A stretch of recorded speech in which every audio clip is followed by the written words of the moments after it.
Good morning. Okay, so today's January 6th, and I went to bed last night feeling like I wanted to talk about goals today because I've got some pretty big ones that I want to complete this year. But here's the thing, like, I don't normally set goals. I don't. I usually end up failing at my goals because, for one reason or another, they feel like work. And when I get off track, I tend to get stressed out. An example of those goals for me from years past, in 2017, I was having some health issues. I was diagnosed with pre-diabetes right after I gave birth to Stash, and they pretty much told me that my blood sugar,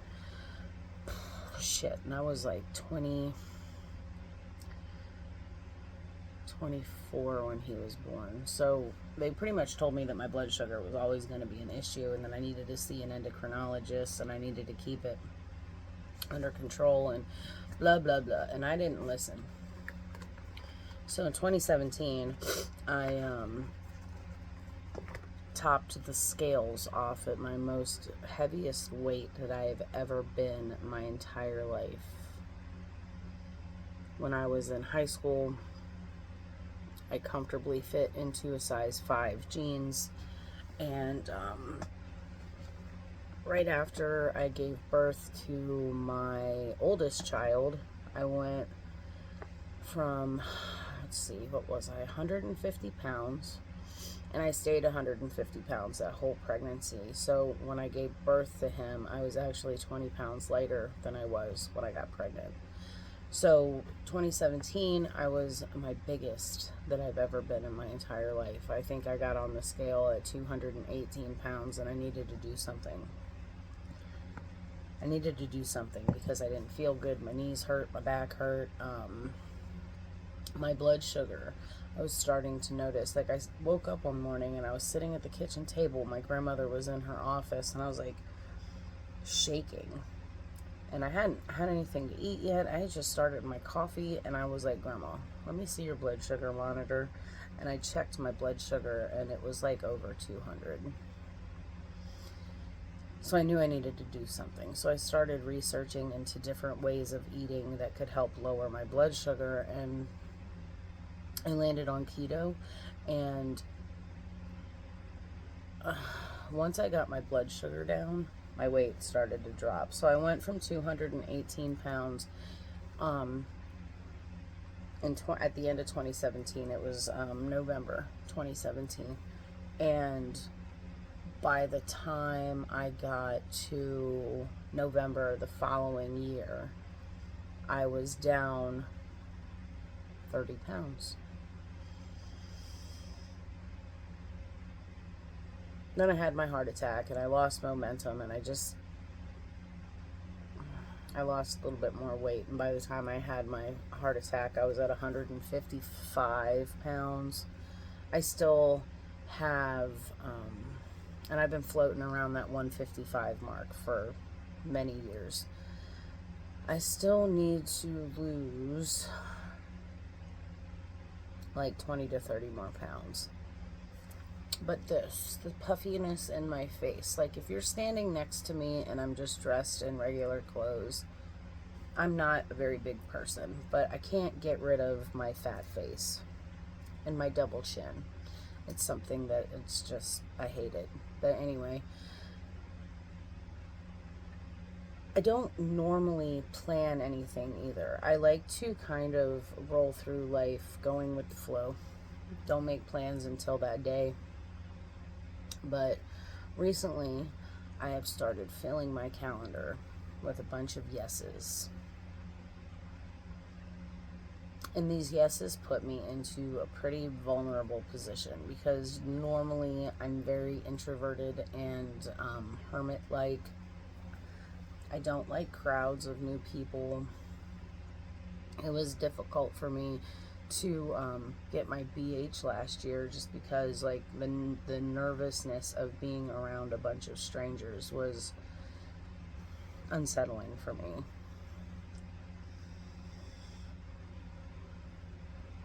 It's not that I don't play well with others, it's just that people, because I'm an empath, people fucking freak me out. So this year, my goal is to continue to say yes to my dreams and just doing them. So for one, today's Monday. No, today's Tuesday. Going into the end of this week. In fact, I have to check my schedule today and see if I'm going to have kennel space. I got to take Sybil with me. I need to work her this week. On Sunday, I'm going to an AKC rally. It's a practice competition, just to kind of see if rally's something that I want to do with her besides the Schutzen work. My mom is doing a 100-mile ride in June, a 100-mile endurance ride, so she's got 24 hours to do that 100 miles, and she's asked me to come and crew for her. I haven't crewed for my mom in a while, and I said yes, I would. Now, to get this 10 pounds of inflammation off my body that I've been accumulating over the last year, I felt like I'd gained a bunch of weight because I was watching these videos of myself, and I'm looking at my face, and I thought I had gained some weight, but I didn't know how much. I don't know where my bathroom scale is, so I have to rely on the scale at work at the vet's office, but I've only put on 10 pounds. And that 10 pounds to me, I think, is mostly inflammation and water weight. So my goal right now is to get that 10 pounds off, and then to keep the ball rolling. The 10 pounds will come up fast. It's mostly water. As soon as I deplete my glycogen stores in my muscles. So sometime the end of this week, if I keep eating properly, by the end of this week, I should start seeing that 10 pounds as water weight being pissed off. So, and then I only have a short way to go to my original goal. And then this year, my big goal is to get my IGP-1 title with tracking for Sybil. So I wanted to look into the collective energy of this goal setting. It is the beginning of the year, and this is the time where we set goals for ourselves.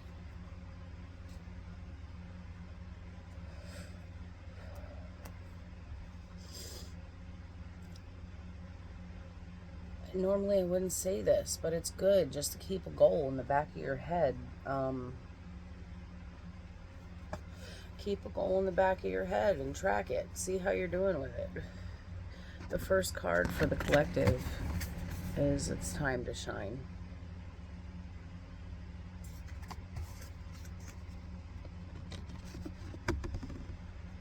All the hard work is done now. Relax and step into the next chapter. What's coming through you right now, creatively, spiritually, or emotionally, that needs to be shared. Trust it. Trust yourself and trust the moment. The underlying energy. The precious present moment.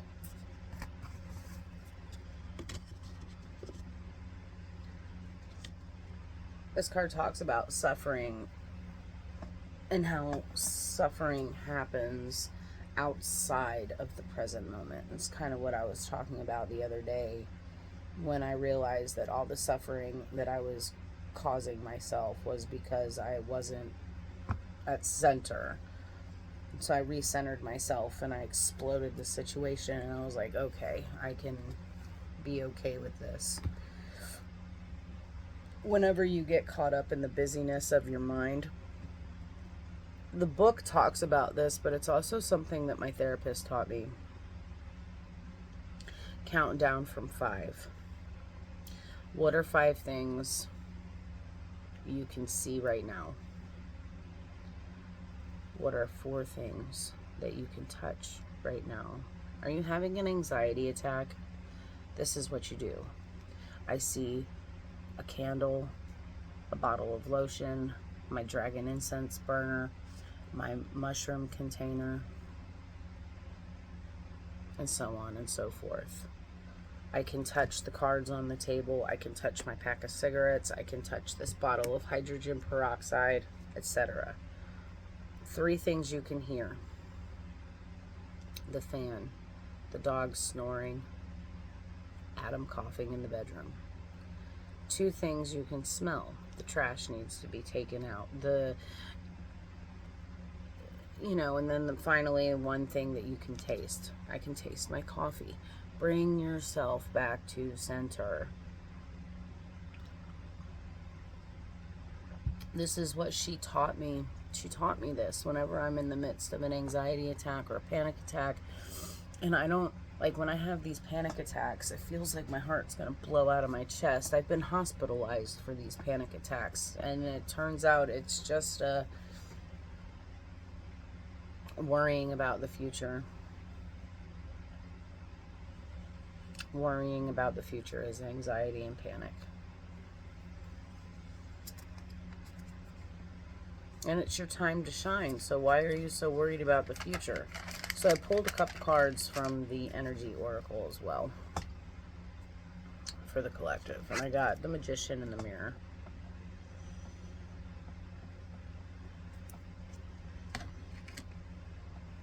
This card says, knowing and using your true power. It's a culmination of personal and spiritual power at this time. The Magician holds the power of fire and water.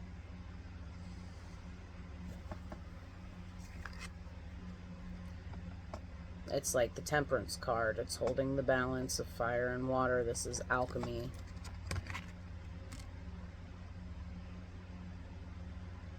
It's knowing that you can take any base metal and use that fire and water to turn it into gold. The mirror stands in the background, reflecting the outer world's response to your choices. Those choices being, are you going to use or dismiss your power? And then the mist that's being reflected in the mirror is ready to be formed by magic. Alchemy is magic.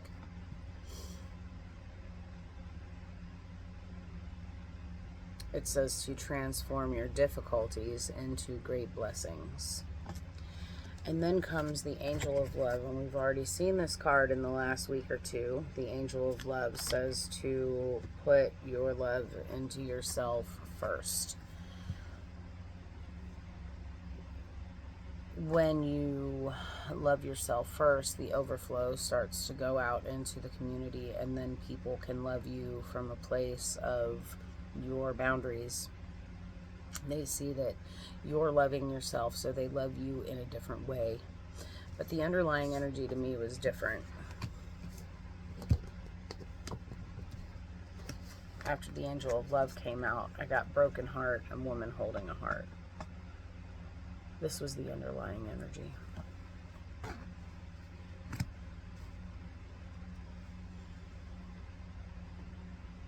Healing past aches so you can pour into yourself first. The things, like the goals that maybe left you deflated or whatever because you didn't complete them. Usually it's self-sabotage. So pouring into yourself first so that you can choose those yeses without fear and anxiety.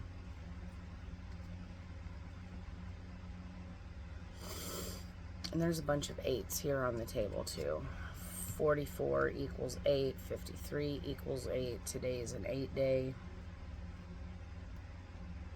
8s are about prosperity and abundance and putting work in and doing the work.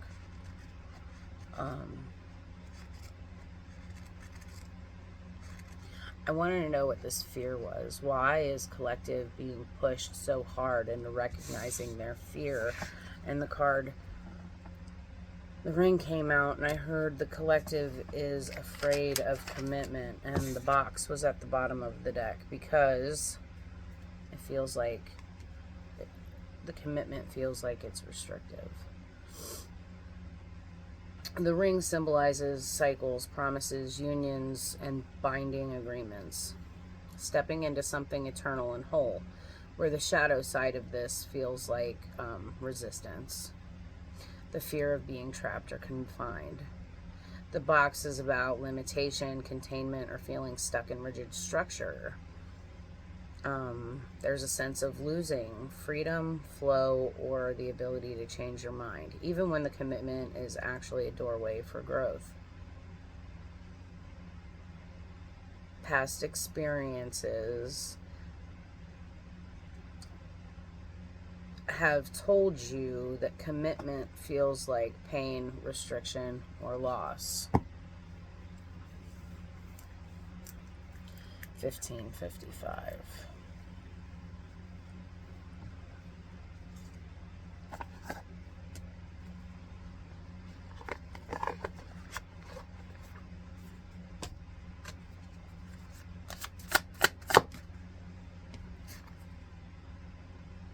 The Knight of Swords.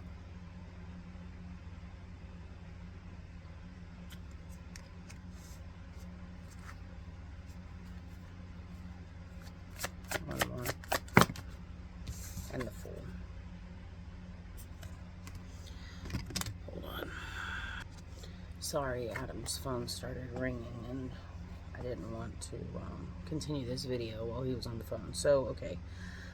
This card says, I move quickly to help others, and as I do, my dream expands. I move quickly to help others. It's time to shine. The Knight of Swords, he's only got one thing on his mind, and that's to move with ambition toward his goals.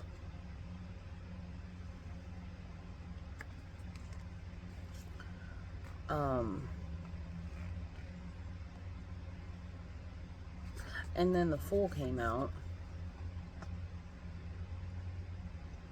And this is saying yes to those goals. It's saying yes. It's saying yes to the things that would normally make you uncomfortable. Committing to those things doesn't have to put you in a box when you change your perspective on it. That bird flying above the night, that's perspective. Birds ask us to change the way that we see the situation. So my advice to you guys today is to step back into the present moment, figure out why you want to say no, and then change your perspective on it. Because you're the alchemist, you're the magician. Look into the mirror and say yes to the things that bring you the most excitement. 1822, I love you guys, and I'll catch you on the next one. Later.